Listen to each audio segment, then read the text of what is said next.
Magandang gabi po, Luzon, Visayas at Mindanao. Trahedya agad ang idinulot ng masamang panahon sa ilang bahagi ng bansa.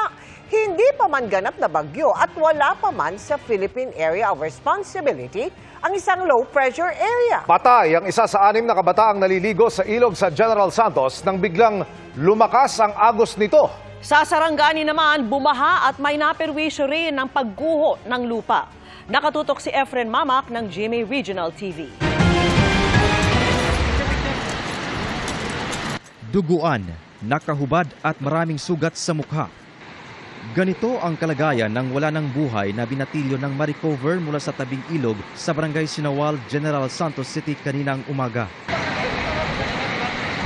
Napag-alaman naligo ang biktima sa ilog kahapon, pati 5 kaibigan ng abutan sa pagragasa ng tubig sa ilog.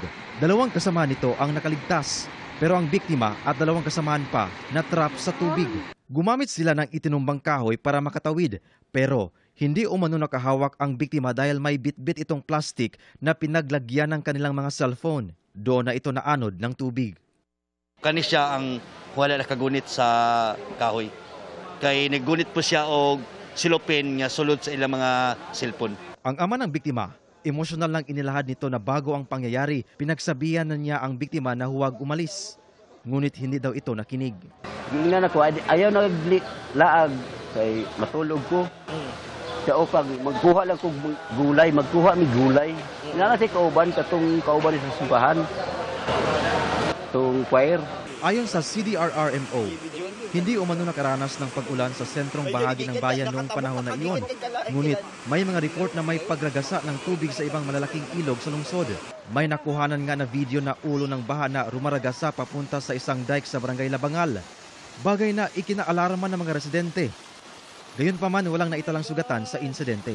Hindi man umulan dito sa atin sa syudad, pero doon sa mga headwaters ng ating mga major ilog, no, umuulan.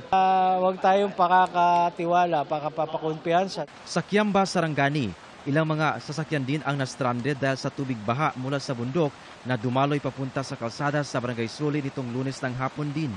Isang maliit na bahay din ang napinsala matapos ang biglaang pagguho ng lupa dahil sa baha sa Purok Pag-asa sa nasabing bayan. Inaalam pa kung may sugatan sa pangyayari. Sa bayan din ng Maitom, Sarangani, pahirapan sa pag-uwi itong mga estudyante sa Malalag National High School matapos malubog sa tubig baha ang kanilang paaralan. Ayon sa Pag-asa, epekto ng Intertropical Convergence Zone ang naranasang pag-ulan sa Mindanao. Mula sa GMA Regional TV at GMA Integrated News, Efren Mamak, nakatutok 24 oras.